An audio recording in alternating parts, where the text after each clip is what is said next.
बॉलीवुड ने हमें प्यार करना सिखाया, लेकिन क्या वो प्यार था या इमोशनल मैनिपुलेशन का क्रैश कोर्स? लेट्स देखो। 90s ने हमें ये बताया कि stalking is equals to romance, कि स्टॉकिंग का मतलब होता है रोमांस। 90s और 2000s की फिल्म ने एक डेंजरस आइडिया नॉर्मलाइज किया है, and that's no boundaries in love. For example, बहुत सारे लोग इस बात को लेकर ऑफेंड हो सकते हैं, लेकिन ये एक फैक्ट है। दिल वाले दुल्हनिया ले जाएंगे।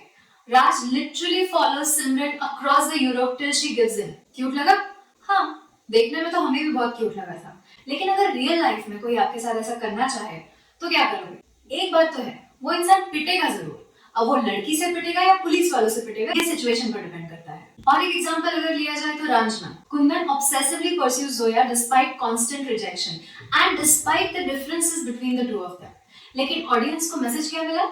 Persistence is equals to passion. लड़की के जितना हाथ पैर धो के पीछे पड़ोगे, उतना जल्दी वो लड़की हाँ बोलेगी। भले फिर वो परेशान होकर भी हाँ क्यों ना बोले तो भी चलेगा। बाउंड्रीज मतलब चैलेंज, कि जब कोई लड़की अपनी बाउंड्री स्टेट करे तो लोगों ने उस बाउंड्रीज को चैलेंज समझ लिया और उसे जीतने में लग गए। ऑब्सेशन मतलब ट्रू लव। बॉलीवुड का हीरो तब तक ट्रू लवर नहीं कहलाता जब तक वो खाना पीना ना छोड़ दे, या प्यार में अपनी जिंदगी बर्बाद ना कर ले, या अपना सेल्फ रिस्पेक्ट सैक्रिफाइस ना कर ले, या फिर अपनी जिद पर ना उतर आए। For example, Kabir Singh, anger issues, control issues and self destruction, इन तीनों को इंटेंस लव का नाम दिया गया। फिल्म का सबटेक्स्ट क्या था?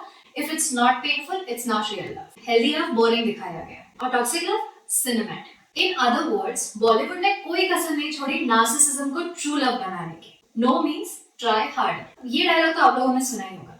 लड़की की ना में भी हाँ होती है। बॉलीवुड ने रिजेक्शन को रिजेक्शन माना ही नहीं। Classic ट्रोप, hero keeps showing up, hero keeps forcing presence and hero wins eventually.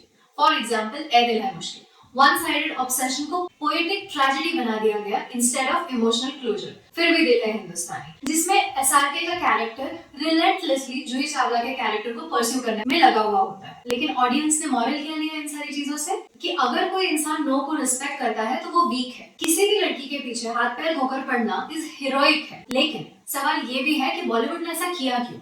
Because cinema sells drama, not emotional health. Films business बन चुकी है। बहुत कम फिल्म मेकर्स ऐसे हैं जो सिनेमा को या तो एक बेटर मैसेज देने के लिए यूज करते हैं, या तो अपनी फिलोसॉफी एक्सप्रेस करने के लिए यूज करते हैं, या फिर जेन्युइनली लोगों को हंसाकर उन 2-3 घंटों के लिए ही सही उनकी रियल लाइफ प्रॉब्लम्स भुलाने के लिए यूज करते हैं। हेल्दी रिलेशनशिप में डिसरिस्पेक्ट नहीं होता, चेजिंग नहीं होती और ग्रैंड जेस्चर्स नहीं होते, और हाँ, दर्द भी नहीं होता। लेकिन ये सब तो लोगों को बोरिंग लगेगा। ऐसी मूवी की टिकट लेगा कौन जिसमें ड्रामा ही ना हो और ना ही लव ट्रायंगल और ना विलन? बट क्या इन सब के लिए सिर्फ बॉलीवुड रिस्पॉन्सिबल है?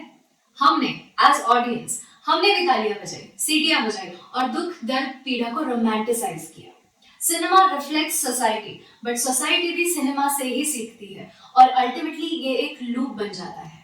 लेकिन I am glad that the shift is really happening. हमारे न्यू जनरेशन के पास में सोशल मीडिया एक बड़ा प्लेटफॉर्म है जहां पर हर इंसान उन्हें क्या सही लगता है और क्या गलत वो बोल सकता है, और ब्लाइंडली हम किसी कैरेक्टर को या किसी फिल्म को आइडियलाइज नहीं करते। एंड आई एम ग्लैड कि वी हैव इनफ मैच्योरिटी कि हम टॉक्सिसिटी को पॉइंट आउट कर सकें। The shift is finally happening. Recent storytelling slowly questions this narrative. Viewers अब problematic behavior को red flag बोलने लगे हैं, ट्रू लव नहीं, और ये चेंज ऑडियंस पुश कर रही है। बॉलीवुड ने हमें प्यार सिखाया, पर क्या हमें अनलर्न करना चाहिए जो हमें हमारी फिल्म्स ने सिखाया है? Let me know in the comment section below. और ऐसे ही फिल्मी गॉसिप, मूवी रिव्यूज और फिल्म अपडेट्स पाने के लिए do not forget to subscribe this channel, like and share this video. मिलते हैं नेक्स्ट वीडियो में। Till then, bye.